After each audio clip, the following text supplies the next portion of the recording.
So mga tol, matapos po ang laban ni Manny Pacquiao kay Mario Barrios kahapon na nauwi sa majority draw, marami nga po ang napahiya sa mga nagbigay ng prediction kay Pacquiao na sinasabi nila pagdating daw ng late rounds, mabubugbog daw si Manny Pacquiao kay Mario Barrios. Pero pagdating sa laban, umabot po ng 12 rounds si Manny Pacquiao at sobrang ganda ng pinakita niya. Marami nga po ang nagsasabi mga tol ng mga current champion at mga former world champion na dapat daw si Manny Pacquiao ang panalo. Samantala, sinabi naman po ni Barrios na malakas daw talaga at solid ang suntok ni Pacquiao. Hindi naman daw sa nire-respeto niya si Pacquiao kung kaya't hindi daw siya naging agresibo. Ayaw lang daw niya mag-overcommit dahil nananatiling explosive daw at nakakalito si Pacquiao sa kabila ng edad nitong 46. Pero kung mapapansin mga tol sa corner ni Barrios, paulit-ulit po siyang sinasabihan ng trainer niya na si Bob Santos na wag daw respetuhin si Manny Pacquiao. Pero hindi talaga naging agresibo itong si Barrios. Maingat siya kapag bumabato po kasi siya ng kanan, nagkakaroon ng open,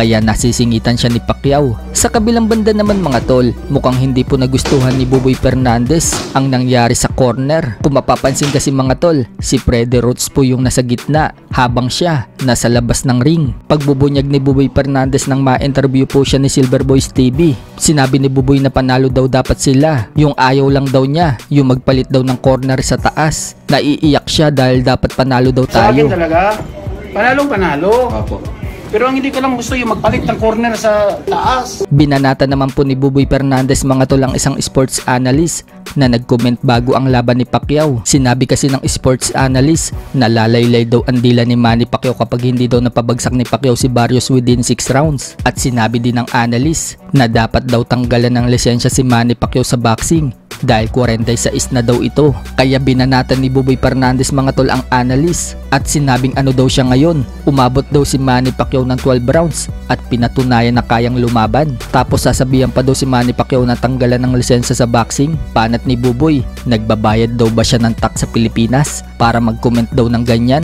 Imbis na suportahan daw ang kapwa Pinoy, dinidiin pa. Kapag nakita nga daw ni Buboy Fernandez, sasampalin daw niya itong analyst. Wala ka sa akin. Ang nakita kita, sampalin kita. Sa ibang banda naman mga tol, makikita pa rin po natin na lalaban si Manny Pacquiao sa ibabaw ng ring matapos po niyang sabihin na hindi daw siya babalik ng politika at ipagpapatuloy daw ang legacy sa boxing. Target nga po ng Team Pacquiao mga tol na sunod na labanan ayon kay Sean Gibbons ay itong si Rolly Romero o kaya naman si Gervonta Tank Davis. Wala na daw silang balak makipag-rematch kay Barrios. Alam naman daw kasi ng lahat na si Manny Pacquiao daw yung panalo, kaya si Tank Davis o kaya si Rolly Romero ang target nila bago matapos ang taon na ito. Pero ayon naman po sa mga sports analyst natin dito sa Pinas na sina Atty. Ed Tolentino at JM Siasat, pwede daw yan si Rolly Romero. Pero kung si Tank Davis ay nakaka-nervyos daw ito kalaban. Maging si WBO welterweight world champion Brian Norman, delikado din daw ito.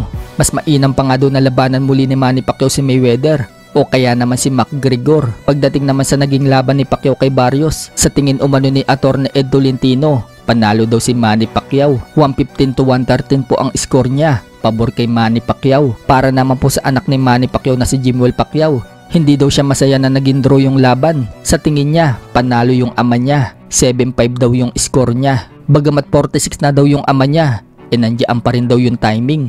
At impressive daw yung pinakita nito. Subalit kung siya ang tatanungin, gusto niyang huminto na ang ama niya sa boxing.